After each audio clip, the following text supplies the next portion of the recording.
and welcome to this special webinar put on by the UK Steering Committee for the Global Campaign on Military Spending. The UK GCOMS network is made up of 36 organisations from political, scientific, faith and humanitarian concerns that wish to raise awareness about the significant sums spent on military development. With Rishi Sunak, Chancellor of the Exchequer, due to deliver his budget in about a fortnight's time, we wanted to explore in more detail the impact of spending decisions when it comes to the military. To help us in our conversation, we have a range of speakers, each with different backgrounds and experiences, who can help us understand in more detail the scale, impact, and footprint of the spending, as well as helping open our minds up to other options and ideas that the money could be spent on. The format of our session is going to be as follows. I'll briefly introduce each speaker. They'll then have just over 10 minutes to speak. We'll take a couple of clarity questions and then hear from the next speaker. After we've heard from all three speakers, we'll then move into a more traditional question and answer format. Due to the popular demand for the meeting, over 100 people have registered. We've moved to the webinar setup. For those of you not used to it, that means the best way to get your questions in fact, the only way, is to use the Q&A button, which is located at the bottom of your screen. If you've been using the chat, another one looks like two little speech bubbles.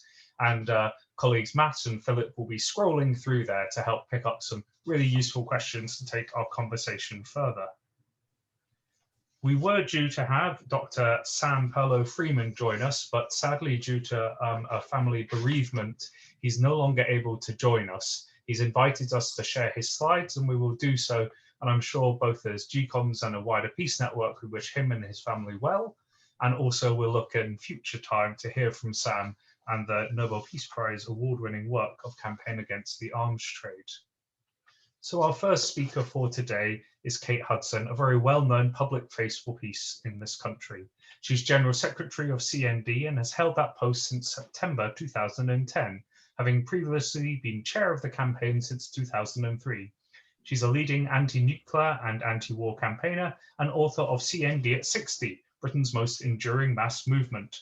And today she'll be speaking about UK spending on nuclear weapons and other military technologies. Kate, thank you for joining us. Thanks very much indeed, John, and it's a pleasure to be here. I'm so sorry to hear of Sam's news, and of course I know we're all very sorry to miss his very expert and informed opinion and information about that, but I hope it'll be possible to share that at some point in the very near future. So I know the rest of us will do our best to step up to try and fill that space. So I'm going to start my contribution looking back to the autumn. There we were in a terrible pandemic situation and not knowing what was going to be happening with the vaccine. And then, hey presto, our Prime Minister, who should have been absolutely focused on that, makes a great big spending announcement on so-called defence. He decided to allocate an additional £16.5 billion to go to supplement the defence budget over the next 4 years. And thinking about it now, I think that his announcement heralded something of a reorientation of military spending, not entirely so, but to some extent. Defence sources at the time said that the money would allow for modernisation without making painful cuts, quote, rather than any real expansion. But it does seem that new plans that were outlined appear to try and address some of the new technological issues raised as security threats for a decade or more now, at least since the 2010 Strategic Defence Review. So where will that new money and new orientation be focused? Well, some will go on the creation of the long-delayed National Cyber Force. Well, what is a National Cyber Force? Apparently, according to newspaper reports, that's a group of computer hackers who will conduct offensive operations. Well, that doesn't sound good to me. I hope it's something different. Also, a Space Command. We've obviously been seeing about that sort of thing, a new Space Force coming up in the US. So Britain will have a space command which aims to be able to launch its own rockets from 2022. Big question, how necessary is that? And then a new agency dedicated to artificial intelligence. Now, this funding agreement, the additional money, had been intended originally to be linked to a new integrated review of defence and foreign policy for the post-Brexit period. But in the event, that announcement came some months before the integrated review was published. And of course, we know that that has not yet happened, and it keeps on being kicked further and further into the long grass. But the actual announcement in the autumn seemed very much to be part of Johnson's projection of the UK as a re-emerging global power, alongside sending the new aircraft carrier east of Suez to the South China Sea. So it seemed to be a kind of have a rhetorical function as well as perhaps a kind of an internal government jockeying for position function.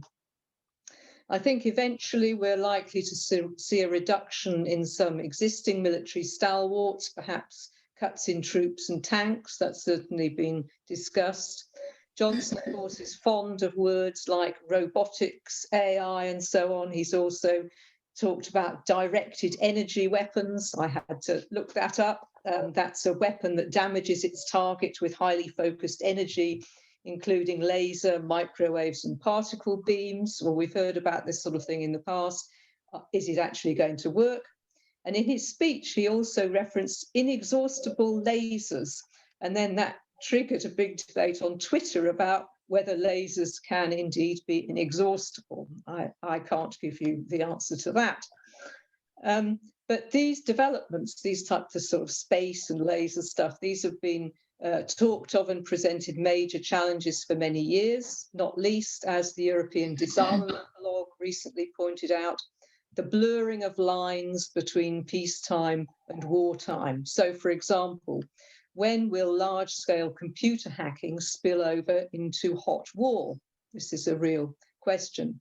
And hybrid warfare is certainly a reality, but of course it's not just about new tech. It's also political warfare as well, fake news and lawfare, for example, with its devastating impact on democracy. And I think we need to keep just as much an eye on this as on the military aspects. So changes are afoot, but continuity with the past remains in some areas, not least in government spending on the UK's nuclear weapons system. So a bit about UK military spending more broadly. Maybe this is the moment to have my first slide. That's going to be,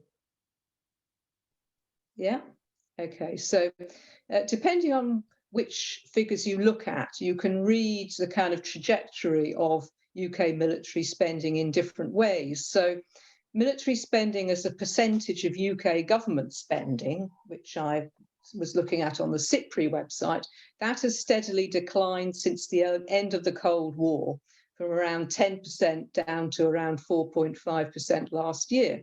During that same period, other Western European countries generally show more relative continuity. So, for example, France, over that period, 3.9% to 3.4%. Germany, stable around 2.8%. That's a percentage of government spending. But this still shows, with regard to the UK, not only massively inflated spending during the Cold War, but also that it has continued at relatively high comparative levels. The Global Firepower site shows UK defence spending for 2021, around 40 billion, and that's pretty much the same as the slide there. That's from an MOD document showing their total defence spending there is 39, just over, well, almost 40 billion. But there is some lack of clarity around the figures. CIPRI recently pointed out that the MOD reports its 2019 budget around 39 billion, as we see there, whereas it's reporting to NATO reports defence spending at 46.6 billion. So why do we have these two figures? And the reporting has diverged since 2012 as various elements aren't included in the core budget, including a thing called the Joint Security Fund, which is shared by a number of government departments, which appears to fund the building of the 4 Trident replacement submarines. So it's a bit opaque as to what is actually there and what is coming from other sources. But if you look at that chart there, you can see the overall budget and how it breaks down in terms of personnel and equipment and so on. You've got civilian personnel included there, you've got war pension benefits, cost of operations and so on. So you can pretty much see there what the MOD spends its money on. So turning to nuclear weapons spending as part of that whole, first of all, let's consider the existing system. Since 2005 to 6, annual expenditure for capital and running costs, including AWE, that's the Atomic Weapons Establishment, has been around 5 to 6% of the defence budget.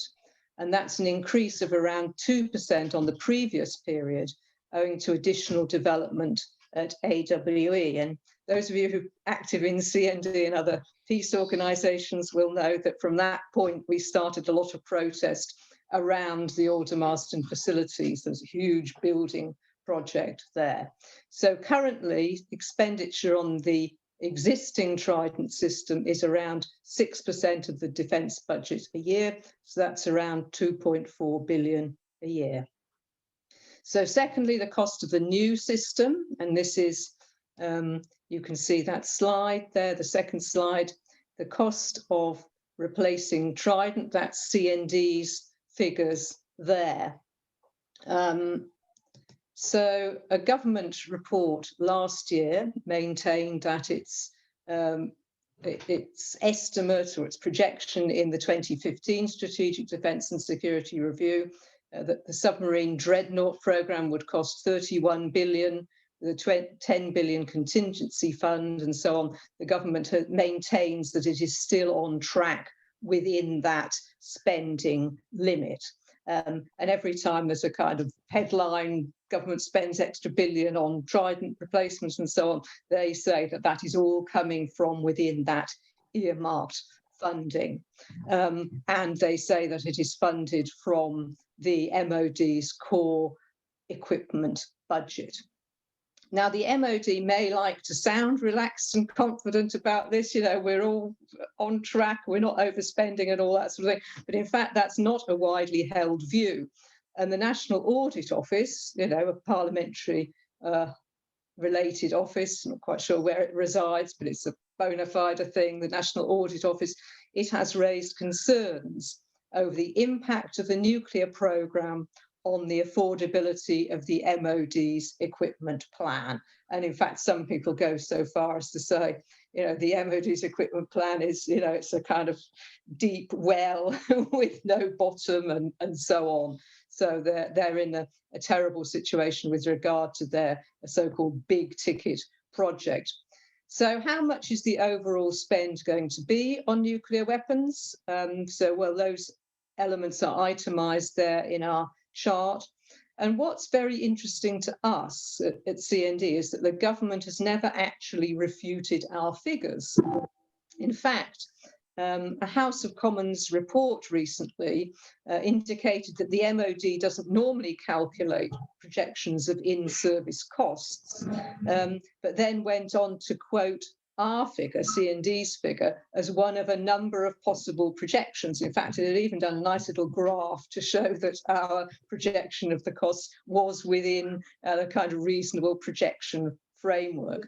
And then the report went on to refer its readers to studies by both CND and the Nuclear Information Service, and saying that our figures include a full range of items, including things like decommissioning and so on, which the government never really mentions in terms of spend on these things. So how much has been spent so far on the replacement? The 2019 parliamentary update on replacement suggested 7 billion. although we have now entered the decade of maximum spend. I saw a reference to that being from 2018 onwards, so it may have increased more significantly over the last couple of years. Of course, we have had COVID and therefore, no doubt, disruptions to the manufacturing production in this sector, but I can't comment on what they might be. I know that it was good to see that some of them were reorientated to producing PPE and so on, but I think they've probably gone back to the hardware now. But anyway, we don't know. I don't know the outcome of that. So significant spending is underway, but obviously they could still stop it and save vast amounts of money. So in conclusion then, Chair, a word on the long-running debate in government over where the funding for the replacement subs should come from. Prior to 2010, the year when the kind of Osborne kind of changes were made, you know, the incoming coalition government and so on. Prior to that, it was expected to come from outside of the MOD budget. And there's a kind of row going on about this, but that is certainly my understanding of it. Then in 2010, Chancellor George Osborne made it clear that the full costs of replacement must come from the MOD budget, insisting that they should make choices about what they wanted. And there has subsequently been confusion and disagreement over this, with some heavy hitters arguing that the capital costs should be borne at least in part by the Treasury, or that the funds for Trident replacement should be ring-fenced, but no doubt the row will continue. And I noticed in a report of a parliamentary debate, I think it was at the end of 2017, Gavin Williamson was actually coming back to correct a statement that he'd made wrongly about the source of funding for Trident replacement and so on. So even they don't seem to have their own story right. But as Nick Harvey, some of you may remember Nick Harvey, he was a Lib Dem defence minister in the coalition government, pretty anti-Trident, to be honest. He said at that time that in reality, this was a kind of semantic matter. It was an academic question because ultimately it all comes out of the same pot. You know, you could say Treasury or you could say MOD, but to be honest, it's all government spending and it's all spending from the British taxpayer. And of course, my final word, of course, we wouldn't want it even if it was free. So thanks very much indeed for that. Thank you very much, Kate. You've given us a good, clear overview. As we said, we'll take any initial clarity questions. We have a great one here. Is it possible to clarify in service costs, which is by far the largest single item in costs? Oh. What do you mean clarify? What does it mean? I think so, yes. Yeah. So within, I think it feels like it's quite a broad heading under which lots of things can be hidden. So what are the big things in there? So it's all the running costs for the subs, essentially, during that period, because, you know, you can buy, I mean, if you take the analogy of a car, for example, you know, it's one thing to build a car, then you buy it. But over the 10 years or more that you may have it, you have to pay for petrol, you have to pay for repairs, you have to pay for replacement, you have to pay for servicing and all that kind of thing. And if you go abroad, you have to have, you know, all that sort of stuff. So it's all the costs associated with the running of the system once you have it.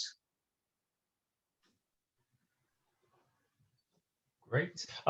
On a BBC documentary about Donald Trump that's currently on a 3-part series, they suggest that he shocked all of the participants by going to a NATO meeting and demanding that everyone up their percentages to sort of meet those global commitments. Now he is no longer president of the United States. What do you think that will do for countries and their military spending in general? Do you think they will still be looking to increase them, or will that pressure have disappeared?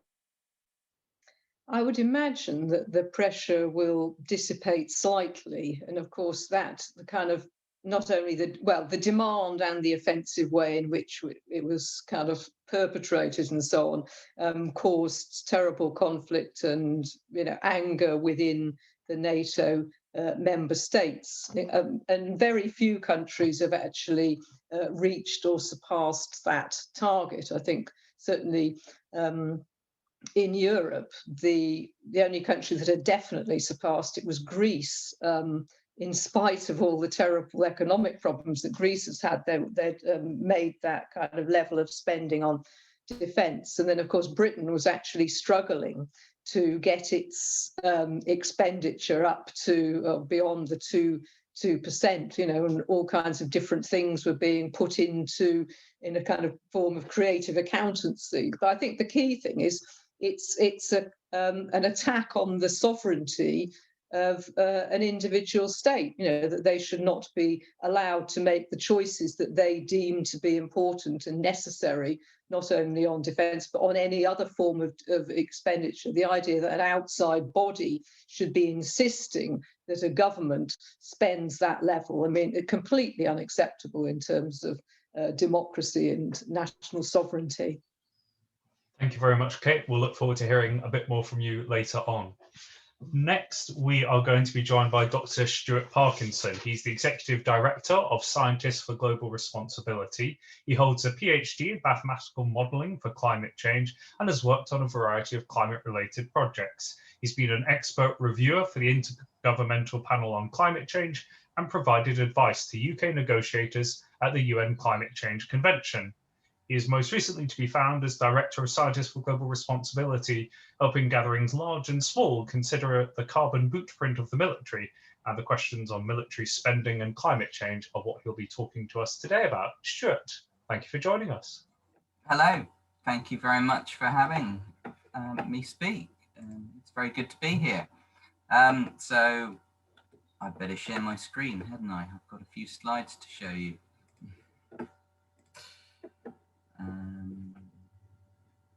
Let's get the right set of slides. So, as John said, I'm going to talk about military versus climate spending in the UK. So I'm going to take some of the figures that Kate was talking about and compare them to the levels of the levels of climate spending that the UK government is promising to carry out in the next few years. So let's start with the announcements that were made in November. There were a number of announcements around the spending review. One of them was the extra 16.5 billion for the Ministry of Defence, which Kate has talked about. Another one was 12 billion for a 10-point plan for a green industrial revolution. So on the face of it, these numbers don't look too far apart, are they? Well, when you actually look at the detail and look at what spending is intended for the next 4 years and take into account other spending pledges, you find that actually the MOD spending is about 24 billion extra over 4 years. That's about 6 billion extra a year. And the spending for the 10-point plan is a maximum of about 11 billion, so about 2.8 billion per year. So the extra spending for the MOD is at least twice the extra spending for the 10-point plan. So that's the first thing to note. Now, looking at climate spending, we need to think it's not as simple, if I can use that word, to describe the military spending. Climate spending, when considering climate spending, you need to consider the whole economy and what the whole economy is going to spend tackling climate change. So that's government, businesses, households. Now, the Committee on Climate Change, which is the government advisory body on this issue, it reckons at this financial year that the whole economy is spending about £10 billion on reducing carbon emissions in various different ways. Of that, it estimated about 5 billion is government spending.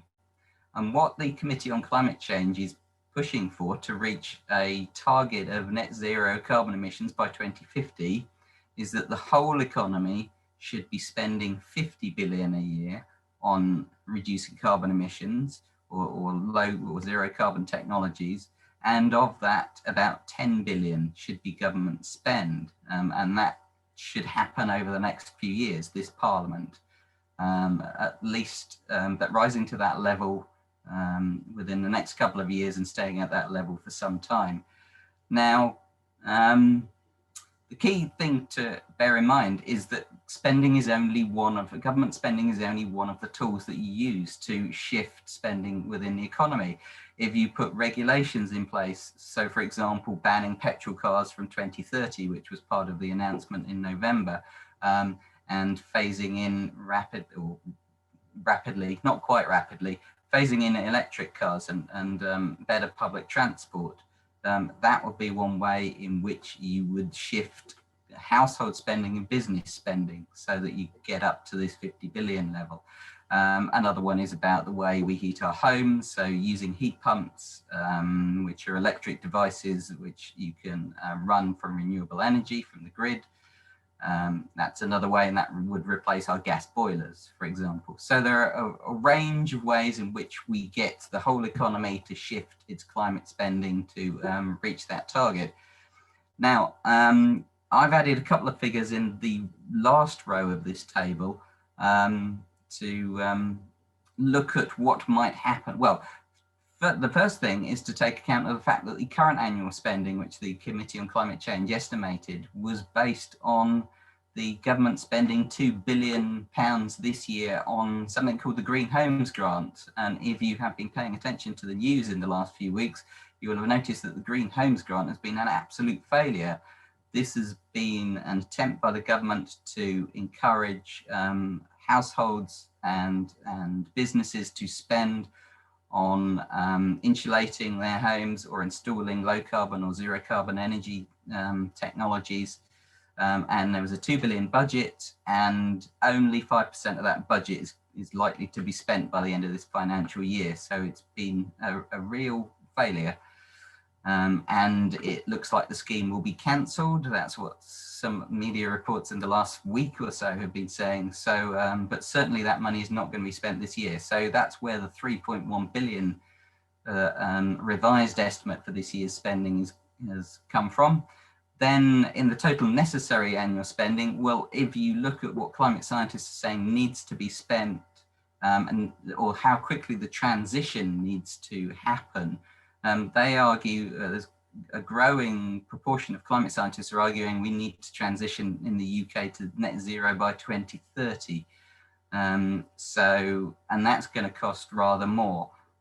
It's hard to get good figures on this. I've given a minimum figure there of about 15 billion per year government spend. So that's what we're going to use to make the comparisons in the rest of the presentation. So here's a graph. Let's compare the spending amounts to the military budget. So as Kate showed you, the low estimate for the core military budget is just over 40 billion for this financial year. And as I just mentioned, reducing carbon emissions, we're spending about 3 billion this financial year. You can see that's quite a big difference. And given that we are supposed to be tackling a climate emergency, the priority given to military spending versus climate spending is really quite stark. And as we mentioned, there are NATO figures that the UK reports to NATO, which give higher estimates when it takes account of various other forms of military spending. And it's also worth noting the government doesn't produce its own estimate of how much it spends annually on reducing carbon emissions or other climate related measures. So we have to take the data that's available, and in this case it's the figure from the Committee on Climate Change I'm using. If we look forward to the next 4 years, so this is the period over which military spending is rising by an average of £6 billion per year. If you look at the block on the right for reducing carbon emissions, you've got the blue block, which is this year's spending. You've got the red block, which is the spending plan as part of the 10-point plan on a green industrial revolution. It doesn't look like much of a revolution when you put it on a graph like that. Then you've got the extra in green, the extra needed to hit the net zero target in 2050. So that's the Committee on Climate Change is estimate of extra spending. And if we bring that target forward to 2030, then the purple block is the minimum that I am estimating is needed. So you can see, even going for the strong target of 2030 still is only a small fraction of what the military is going to be spending over that period. So you can see that the lack of priority over this issue compared with the emergency that we are trying to tackle. A couple of other elements of this, an issue that's close to my heart is what the government is spending on science, research and development spending. So these are the most recent figures for research and development spending in the UK that the government is spending. And you can see that it's about £1.7 billion on the military and just over 100 million. So less, yeah, a bit more than a 20th of the amount on renewable energy. So it's a very small amount. And what's going to happen under the new plans, under the new spending regime from next year onwards? Well, military R&D is going to double. So it's going to be about 3.4, 3.5 billion a year. Renewable energy, well, there's no figures on that. Surprise, surprise. Renewable energy R&D will probably rise a bit, but not that much. And another element, which is worth just a quick footnote. Here are the main technologies and measures that are part of the 10-point plan for a green industrial revolution. There's a lot of good stuff in here: greener buildings, greener public transport, zero emissions, offshore wind. But I want to direct your attention to number 3 on the list, new and advanced nuclear power. Now that's on the list, but onshore wind and solar power is not on the list. Onshore wind and solar are cost-effective, cheap. They are the cheapest of the renewable energies. They are competing with gas now as a source of energy in cost terms. So they have a lot of potential, and they're left out of this plan. But we do have advanced nuclear power, which may not contribute anything towards emissions reduction in the next 10 years. We'll have to see about that. The one issue that makes it particularly relevant for this talk is the fact that having a strong civilian nuclear industry helps with providing skills that can be used in the nuclear sector. So military nuclear technologies such as nuclear reactors for nuclear powered submarines, as well as the nuclear warheads. There is a skill set there, and you won't be surprised to learn that some of the companies involved in one are involved in the other. So Rolls-Royce, for example, builds the nuclear power plants for the new dreadnought submarines that will carry nuclear weapons. They're also pushing, they're one of the main companies pushing for advanced nuclear power technologies. It's also worth a quick look at what the government says the job creation potential is with these two amounts of money, the military tech spending and the 10-point plan for a green industrial revolution. And these figures, you can go and read them in the documents that the government issued. So it reckons about 40,000 jobs created by this extra 24 billion of military spending. But yet for the 11 billion spending on the 10-point climate plan, it reckons about 90,000 jobs. And part of the reason for this, or a key reason for this, is because the government spending helps transfer some of the spending in the civilian sector. So households and businesses spending money on cleaner technologies creates those jobs in those sectors rather than in the polluting fossil fuel sectors. So by these figures, climate spending could create about 5 times as many clean jobs per billion of government investment. But I should just, before you get too excited, you have to bear in mind that some of this is a transfer of spending rather than new spending. So you'd need some detailed economic analysis to do a proper comparison. But it does give you an idea that job creation potential in the climate sector is very much more promising than in the military sector. And the last point to make is just about the military's own contribution to the climate crisis. So we published a report last year looking at the UK military carbon footprint. We estimated that it was at least 11 million tonnes, which is about equivalent to the annual use of about 6 million cars. So that's pretty sizable. So that's one aspect to it. The other aspect is to remember that nuclear weapons, if we use nuclear weapons, there is a climatic effect.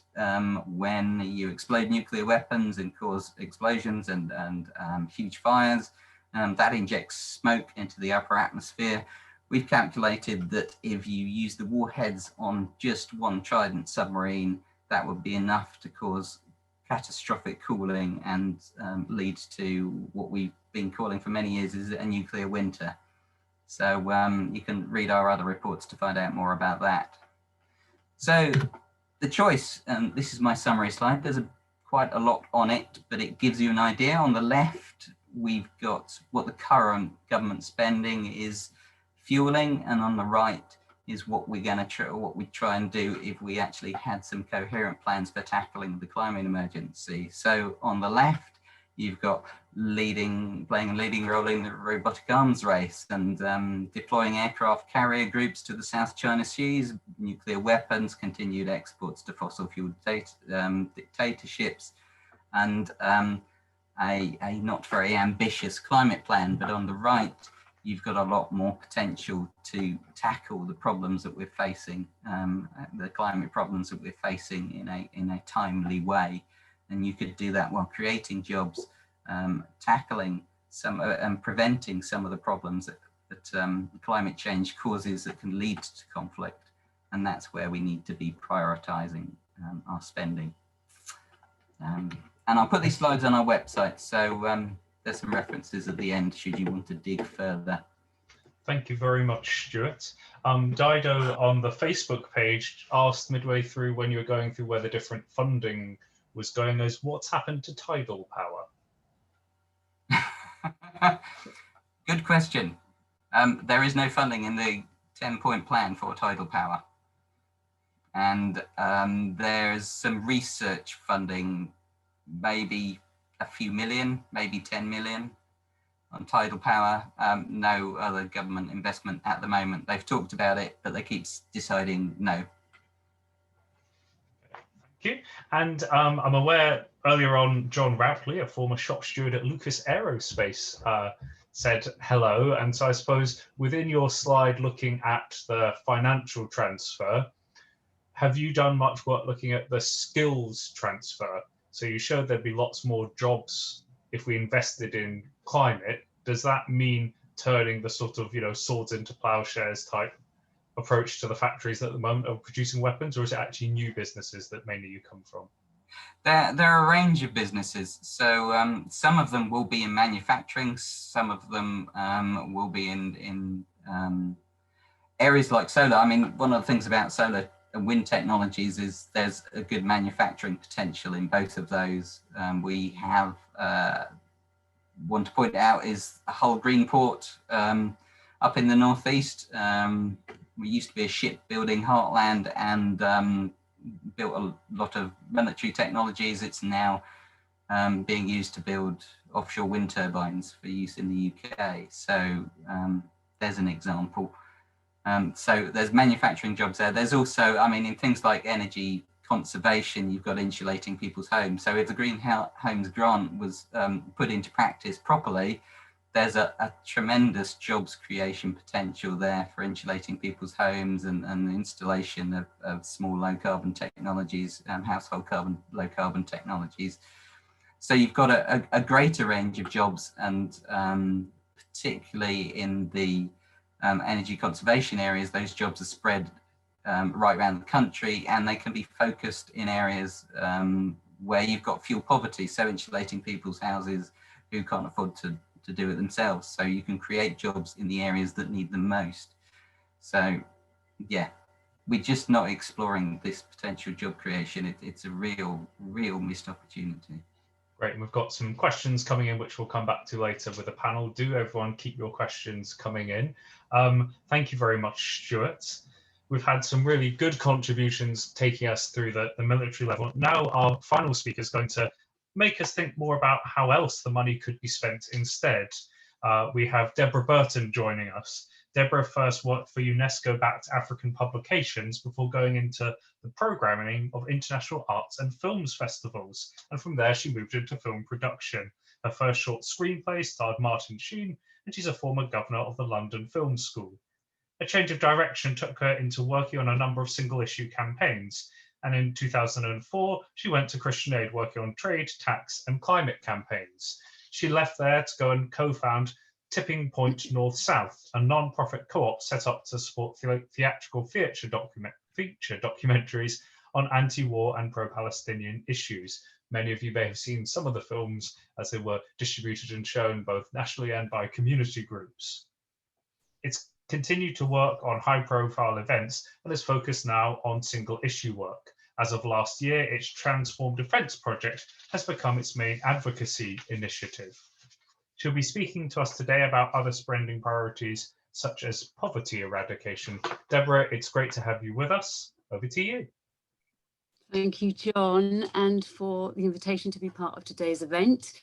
Speaking alongside Kate and Stuart, and sending our thoughts to Sam at what is going to be a difficult time.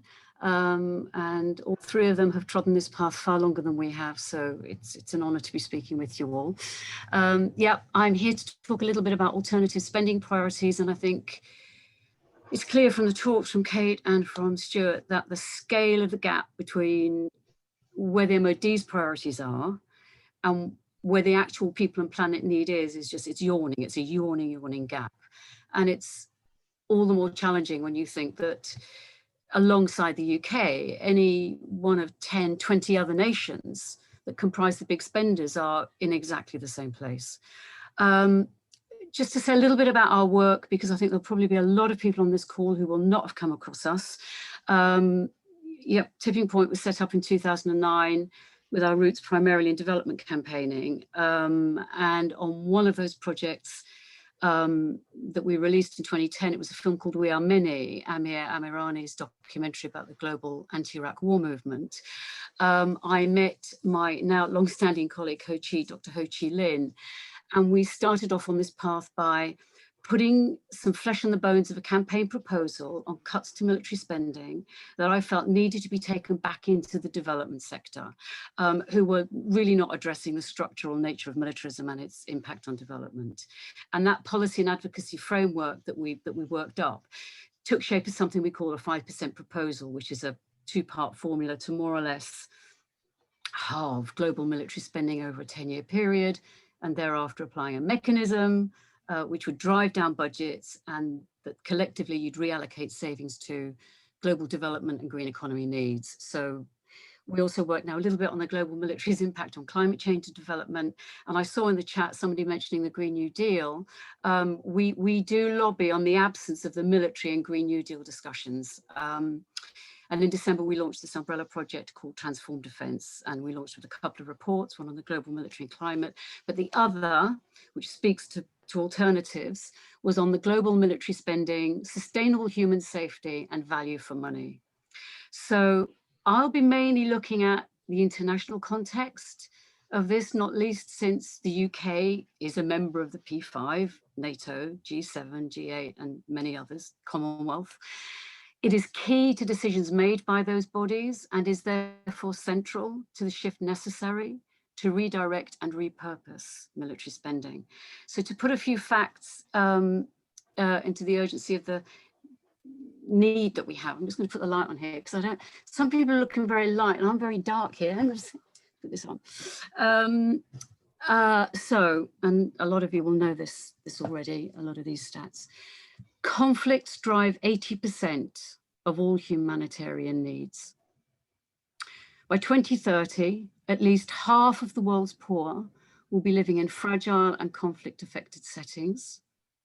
More than half of the countries requiring aid to deal with the pandemic are already in protracted crises, coping with conflict or natural disasters. And this, I mean, Stuart's presentation was fantastic. This is a stat from 2016. On average, national government's expenditure on climate change amounted to 8.5% of what they spent on defence. And lastly, and this is really, I think, if you sort of pull back a bit, this is what it is sort of really all about.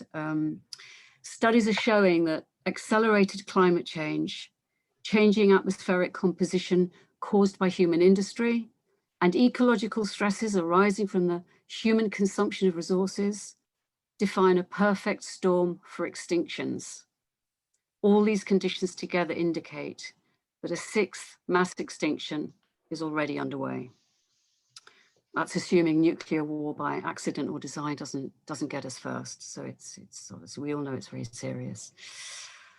So in our Transform Defence Value for Money report in December, we made the case that current defence thinking and spending must be modernised in order to deal with the greatest collective threats to our safety, that is climate, pandemic, inequality and conflict. And we looked at various value for money comparative examples. So I'm going to share a couple here. The cost of the F-35 fighter jet and the annual global nuclear spend. So I don't know, Matt, if you could bring up that slide. Has that come up? I'm not sure. Can you see that? Lovely. Is it coming? Yeah, there we go. So the Lockheed Martin F-35 jet has been described as the single most successful program of public wealth extraction ever devised by a private company. It has an estimated total lifetime cost of 2 trillion. And this isn't just a US story. 15% of every jet produced by Lockheed is made in the UK. And if you also bear in mind that the annual global military spend is about the same figure, the annual global spend, roughly 2 trillion, the past 10 to 12 years or the next 10 to 12 years spending would have funded all the items on that list there, all of it, climate, poverty, global health, peacekeeping. But the F-35 program alone would have delivered any one of the following: climate finance for 20 years, and that is finance which is critical funding to help developing nations in climate change, UN disaster response for the next 400 years, UN disaster risk reduction for the next 4,000 years, global biodiversity conservation, 20 years, WHO funding at 2 billion per annum, which is nothing like what the WHO needs, actually. It needs 2-3 times that amount. But at that current level for 1,000 years, global pandemic surveillance and control, that's estimated by the UN at 8 billion per annum for the next 250 years. Money for 4 years to lift the poorest people in the world above extreme poverty, and that's universal basic income equivalent for the 700 million poorest people on the planet. And UN peacekeeping operations at its current level, again, nowhere near enough, 5 billion per annum for the next 444 years. I think it starts, it's a bit like Stuart's presentation, it starts to put things in context, these numbers. Nuclear weapons. In 2019, the Nuclear Nine spent 73 billion on their arsenals. The annual global spend on nuclear weapons, which we, we patently don't need them, would fund any one of the following. Similar list: 70% of 1 year's climate finance, UN disaster response for 15 years, disaster risk reduction, 146 years, 70% of what we need annually for global biodiversity conservation, the WHO, 37 years, global pandemic surveillance, 9 years, UN peacekeeping for the next 16 years. So I'll just to sort of sum up, I think we have a hell of a challenge ahead of us if we are to place human safety front and center in our defense, security and foreign policies, and to have it funded. And before we are too far gone in this sixth mass extinction cycle.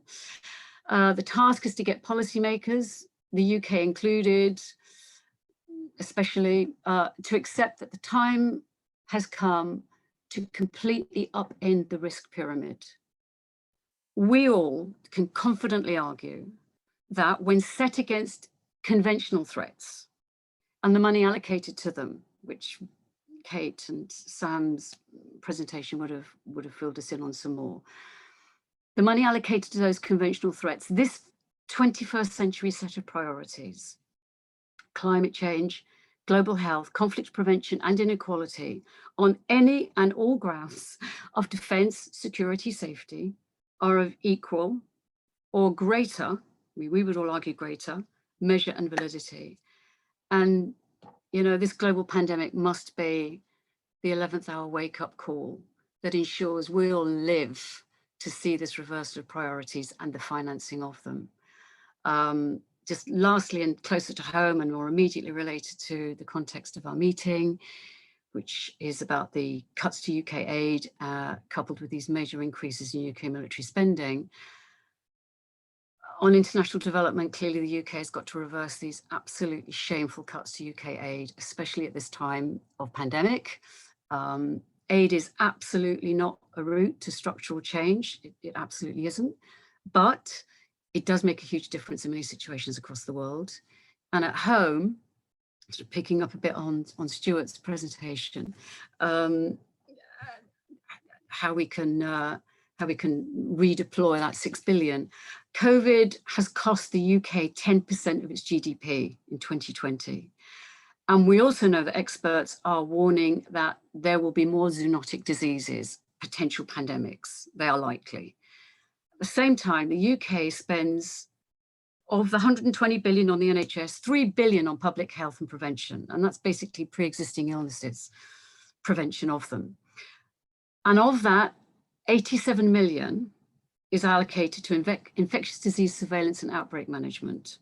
So another idea to redirect the military budget increase of 16 billion over 4 years is to put it into the defense of public health and particularly pandemic prevention. We would say it will be a sensible insurance policy, small change compared to the cost of another pandemic. And that's it, I'll end it there. Thank you very much, Deborah. Our timeline is beginning to light up with questions, which is great. One immediate sort of clarity question. You've come and you've worked in Tipping Point with a huge heritage and background in development work. And let's be honest, it doesn't feel like the development charities are always first out the blocks, except for sort of immense humanitarian disasters such as Yemen, to actually begin to discuss military issues, let alone military spending. Absolutely. Why do you think that is? I mean, that's a really good question. Because you're absolutely right. So much of what the development sector is involved with is the consequences of conflict. It's humanitarian or it's mopping up. You know, there's the arms trade treaty there. There is a great deal of awareness around arms control, small arms. But I think like with any of these big subjects that they've got involved with, whether it's debt in the banks, or it was the WTO, IMF, World Bank on trade, or it's offshore in the big four accountancy firms on tax, climate change, the fossil fuel industry, with the military, you've got to climb into the belly of the beast, which is the defense sector. And we're sort of doubly incapacitated at the minute, really, because since 2010 and with the incoming coalition government, and then we had austerity and now pandemic and lots of controversy for the development sector in and amongst all of this, the campaigning, the structural campaigning capacity of development NGOs has been rowed back for lots of different reasons, partly of, it's another story.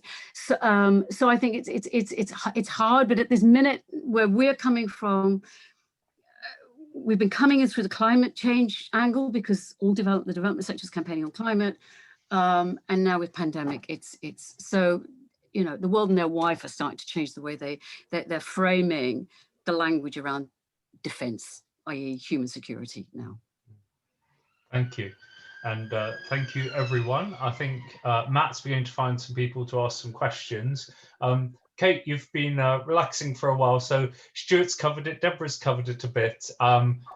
There's been some hot conversation about this idea of transferring of skills, about sort of, you know, people have many skills, let's use them for good. Where, from what you've seen, is the potential for that? Well, there's enormous potential for it. I mean, anecdotally, I can say that there's also enthusiasm for it if it's done properly in the workforce itself. There have been numerous times C&D has held fringe meetings at TUC Congress and so on, where people have actually worked at Barrow, have said that they'd be happy to build other things. I mean, and they talk about the kind of skills they have. The typical example they say they could produce instead would be a kidney dialysis machine, for example. But continually, we've come up against the problem that no government, and indeed no opposition party that is likely to form a government, has actually come up with a really serious concrete alternative, a defence industrial policy, a defence diversification agency, which would actually see skills transferred into new areas, and that's the real sticking point. Even Labour under Jeremy Corbyn did not set up a shadow defence diversification agency as demanded by a TUC Congress motion. So I think that's the problem, that putting that there, that real commitment to creating those new jobs. I mean, in terms of the whole question about the jobs excuse, I saw I think Rebecca mentioned in the chat line, this kind of, how do you debunk the jobs excuse for weapons manufacturing and so on. And to be honest, from government, it's a completely bogus argument. It's not bogus when it comes from the workforce, but from government, it's absolutely bogus, because governments, one after the other, have destroyed whole industrial sectors and communities, and without a second thought, virtually. I mean, so it's more sort of lack of political will rather than complete lack of political will. They don't care about dumping the coal mines or steel or any of those things. They talk about market making up jobs and so on for those people released from their areas, but they don't actually do anything about it themselves. But when it comes to weapons, suddenly, yes, we have to defend the skills and all that sort of thing. Well, I say, put the workforce front and centre of designing new jobs and new production. Okay, so we've got some questions. We've got, I think, Rebecca lined up to ask a question. So, Rebecca. Well, actually, I think that Kate has very largely answered my question from her perspective, which is, and it's really a great argument. But I do want to ask the other panelists, because I think there are a number of perspectives on this, and all of the political parties virtually seem to tie themselves up in knots when it comes to military expenditure and jobs. And as we've seen from COVID, actually losing jobs is something the government will contemplate en masse when there's something, when there's, another, reason. And it is a human security issue. Losing jobs causes immense suffering. So how can we, I would like to hear from the other panelists just on how we can recognize the suffering that job losses cause, while nevertheless arguing effectively that there are other ways to provide security than pouring it into the great maw of militarism. Thank you. Stuart. Just trying to find my mute button. Right, yes.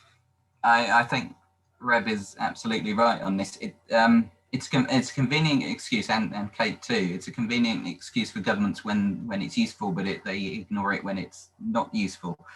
I think the key thing to argue is that you need to have a scheme, and we're starting to see it now in the transition from a fossil fuel economy, is that you need to have funding in place to help reskill, retrain, and support workers as they move from one industry to another, relocate industries, attract new industries, and attract money for startup companies in areas that have military technology industry jobs. So that's key, and that would be one of the aims of our Defence Diversification Agency if we were to set one up. If we were to set one up properly, the Labour tried it in 1997 and they got it completely wrong. And there are a number of examples you can use, Germany and Italy, for example, at the end of the Cold War, set up transition programs where the government, industry and trade unions and the local communities work together. The USA, interestingly enough, even though it has a massive military budget, its spending does oscillate a bit in certain areas. So they have an agency that works with local communities and industries so that they can transition. It's interesting. Part of the reason why they have it is because they want to keep the skills in an area in case the military spending increases again, and they want to be able to get the jobs back. Yeah. So there are ways of doing it if a government is seriously interested in it. It is political will. It is very much political will. And it's part of the difficulty when you talk to the trade unions about this, because at the moment they see a government that has no political will on supporting jobs when it doesn't suit them.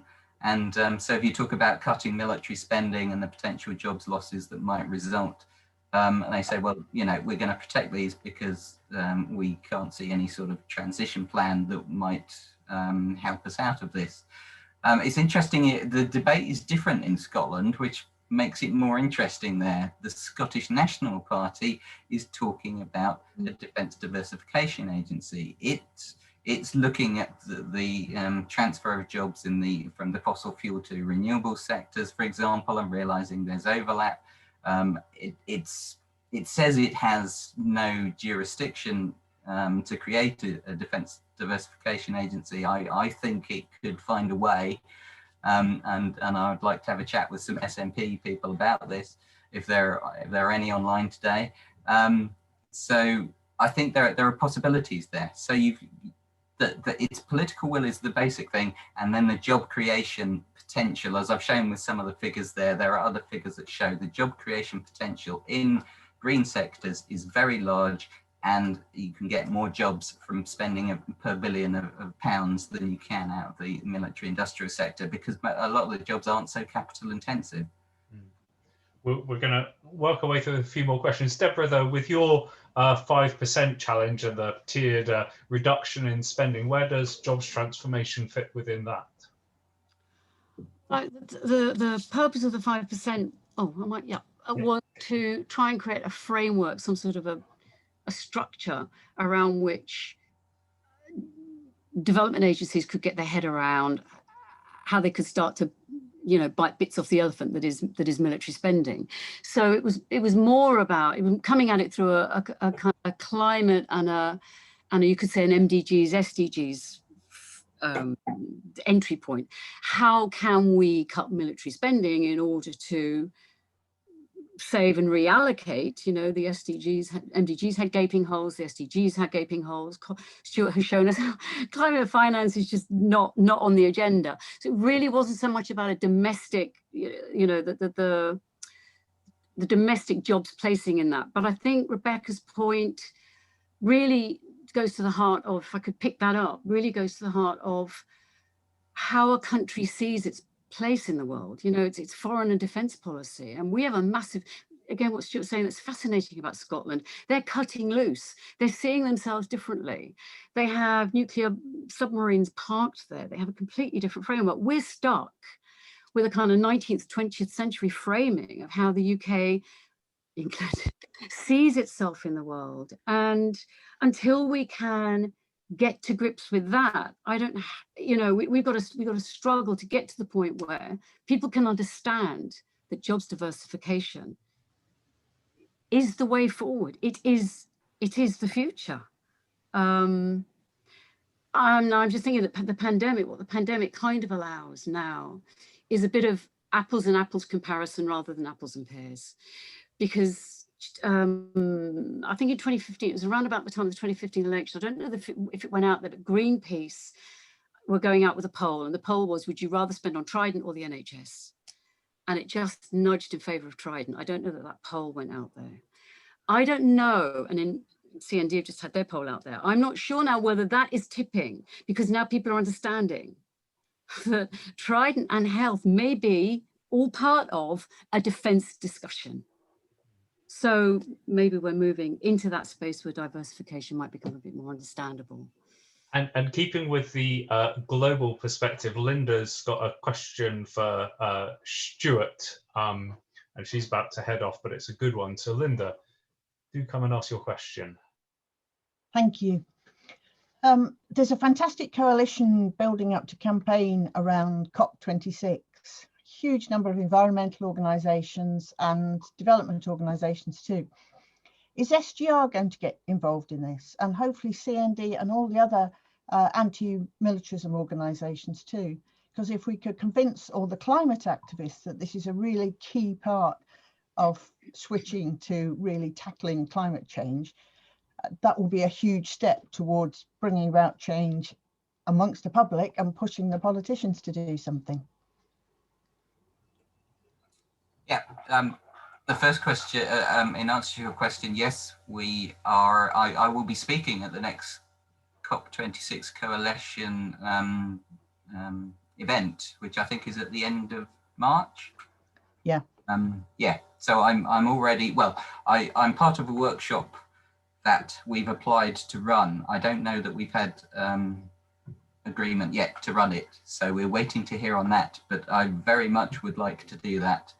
And I think the only reason why we haven't actually officially joined the COP26 coalition is because we're so busy that no one's actually pressed join on whenever it's there. But if you send me an email or send an email to SGR, we'll make sure that we join, and we'll try and find someone who's got a bit more time to engage, as well as me coming to speak at the event.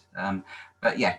The resources we produce will go on our website, and please use them, and I'm willing to come and speak, and we will be taking part in some COP26 events around the time as well. We're also applying to run an exhibition there, and yes, that's something I'm talking to a few other people about. So great, thanks, yeah. Stuart. And Kate's already answered in the chat that CND have signed up as well. Now, some of our, I just need to squeeze Linda's question in before she went. I thought it was good to give recognition, but there's been quite a few questions come up, and I think Irene Ridgeon's summed it up well, and it felt our conversation is moving over onto that. So Irene, would you like to ask your question? Yes, I think Deborah touched on it. I'm strongly of the view, well, the only one that I think explains what otherwise would seem to most people, well, to people like us, is an insane situation at the moment. I think that the government defence position is very much bound up with how they see our status in the world, you know, a way of maintaining a position because we, and it's part of why we sell arms to Saudi Arabia, you know, that it means we still have influence in the world. And I just wondered whether the panel had any ideas about ways in which we could change, that we could replace those ways of getting status in the world, you know, whether there are any creative ideas out there. Kate, we'll come to you first. I think this must be a key topic for you, and then to Deborah next. Kate. Yeah. Yes, this is something that crops up a lot, and I just want to start by quoting the former Prime Minister Tony Blair, you know, who brought in Trident Replacement, and in his autobiography, he said that actually when we came to the first vote in Parliament in 2006, he said he'd looked at both sides of the argument and he could see a case for not doing it as well as for doing it, and he said in the end he came down on the side of replacing Trident. He said because not to do so would be too great a downgrading of our status as a nation, and that is something that is very pervasive, certainly amongst the well, a significant amount of the kind of political elites, you know, that Britain's status is associated with this.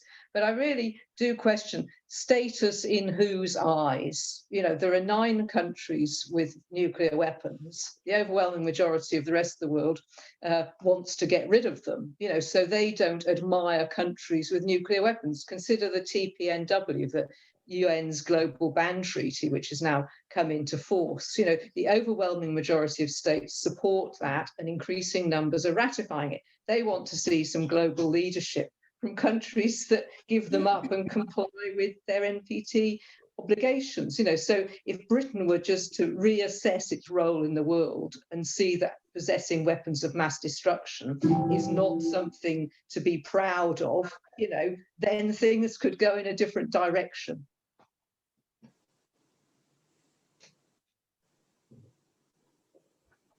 Deborah.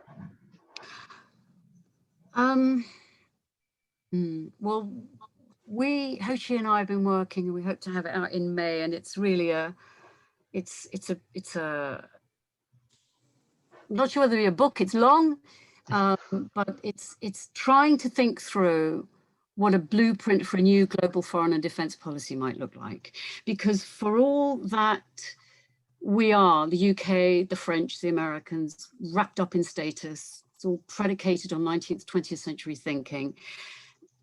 We are on this call, we have already taken the reality check, but they need to take a big reality check, because as much as they're all lined up there, either in competition with each other or raining bombs down on other poorer nations, we are all lined up against climate change and pandemic. We are all facing the same huge collective global threats. How we get over it, I don't know. I mean, part of the thinking behind 5% was to start to engage some of these bigger players and have, you know, gone out there, track record on things like tax and trade, development sector players to come in and join.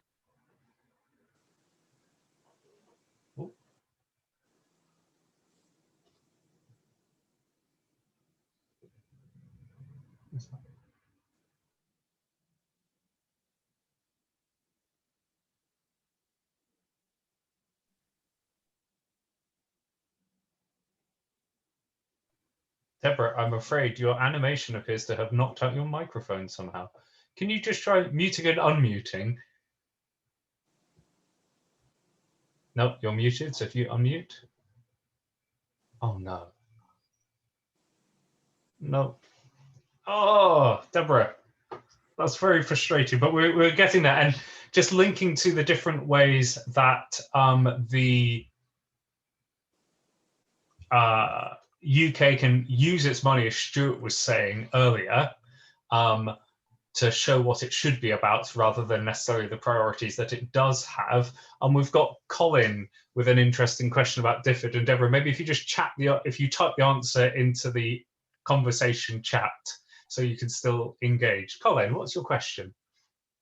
Problem is that I've asked two questions and I don't know which one you want me to address. About DFID, please. Yeah, I have worked in conflict zones and have seen the work that DFID does, but I've never been directly employed by them. We know that the aid budget is collapsing from 0.7 to 0.4%. And in the process this autumn, DFID is to be dismantled. So the panel are experts. Can they express a view on whether the demise of DFID is a good thing or a bad thing? We all acknowledge, or we should in the real world, that aid is sometimes a way of disguising political interest. So over to the panel, do they mourn the loss of DFID or not?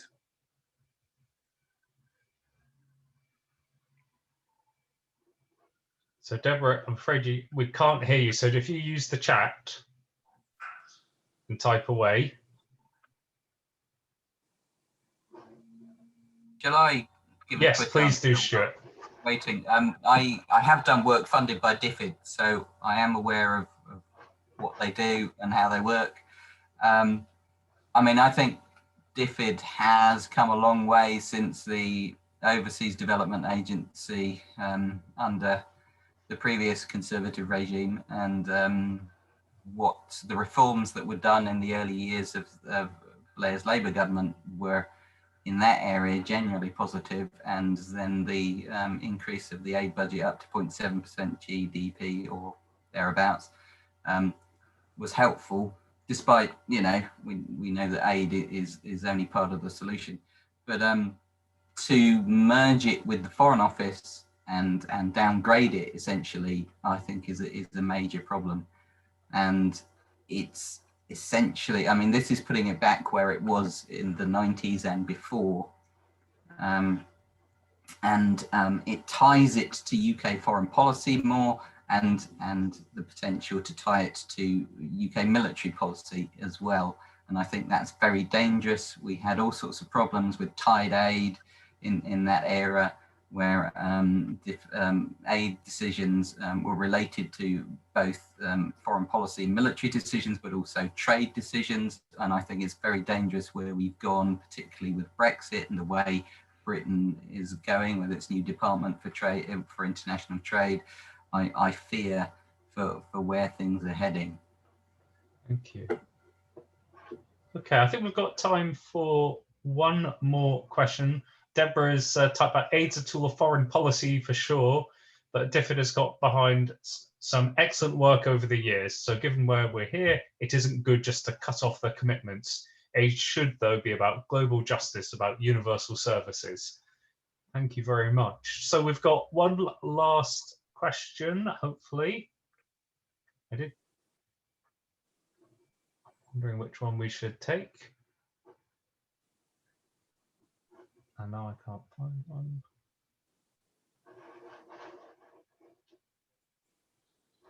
No. Oh, we've got Gwyn. Great. Hello, Gwyn. Hi. Hello there. Thanks for joining you. I'm an Cymdeithas y Cymod member, FOR Wales. I was very interested to hear that Scotland are considering re-diversifying military expenditure. I've got a webinar with Plaid Cymru tonight. I was wondering, how could Wales have a similar scheme? What should I propose to them? Wow, I don't know who wants to chip in for that one, but someone go for it. Yeah, if I could, I mean, it follows on from the point I was making about the SNP and in Scotland. I think the key thing, I mean, Wales has even less powers in relation to this issue than Scotland does. So you have that's a key thing to bear in mind. I think the issue is that if you have an agency in government which has responsibility for diversification, to helping regions diversify their industry, their employment, when they are dependent on an area that we no longer want in our society or want a smaller part of. So that could be fossil fuels, it could be military technology and arms. So the key thing is, if you have an agency that has a function of helping the local community, bring in extra funding, bring in jobs, retraining the people that might be made redundant through that transition, supporting them. If that was an agency, if an agency had particular responsibility for that, whatever the transition is, then it wouldn't be so frightening when areas look like they might lose funding because of an industry shrinking for whatever reason. That would be a better place. That would be a better place to be, and that's what the Defence Diversification Agency idea is. That specifically focused on defence, but there's no, as I say, Scotland has some ideas around the fossil fuel industry diversification to renewables as well. So that's the focus that we need. We need an agency to champion that. And Kate, just to add as well, I think people will also ask you a few questions about trade unions. If you could also mention a bit about what you've learned engaging with them, that would be great. Oh, well, can I just say something about the Welsh question? Because there was fantastic news just recently about the launch of Academy Heddwch Cymru, the Wales Peace Academy. And this has been 10 years in the making. It's now been launched. Jill Evans, the former MEP, Plaid Cymru MEP, who's involved in C&D Cymru, is playing a major role there. And I think that taking that debate into that new organisation will be very, very fruitful. And then on the trade unions. What was I didn't see the question. I think there. it's about taking diversification further. How can you positively engage with trade unions so that they're part of the conversation and creating those opportunities for change? No, absolutely. I think the key thing is that the TUC itself has been attempting to advance this question.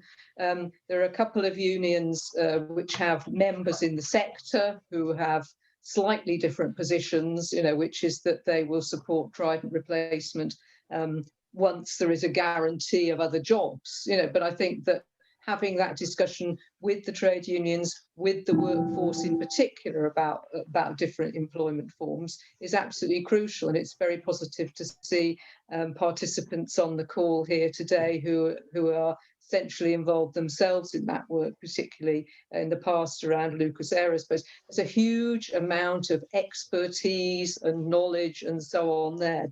The trade unions themselves have done a lot of work on it. Unite, the union, has done a major paper on it in the last couple of years. So it's really, how do you get together the political will to really drive that forward? That's the key. I mean, so virtually all the other factors you need are there. It's just that political will to take it forward.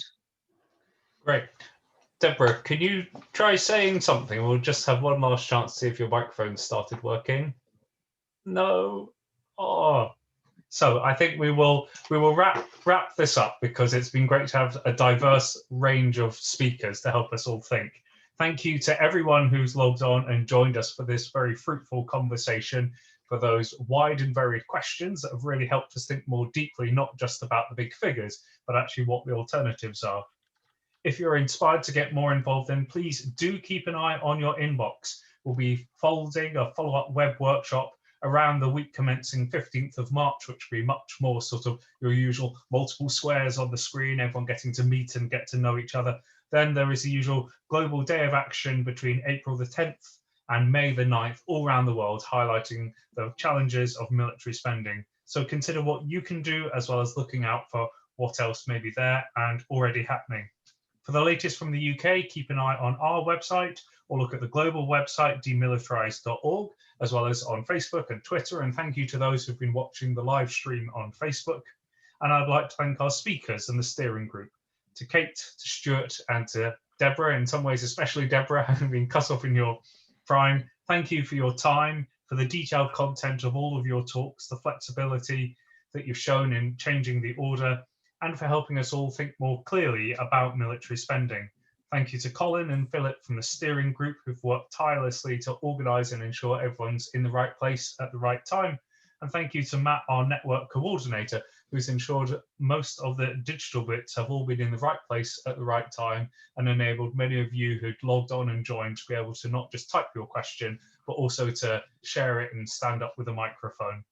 And finally, thank you to everyone who's shown an interest. We've been blown away as a network by the level of interest. It's shown that in a time of restricted budgets, potential recession, that this is the time to keep the focus on military spending, to ask those big questions.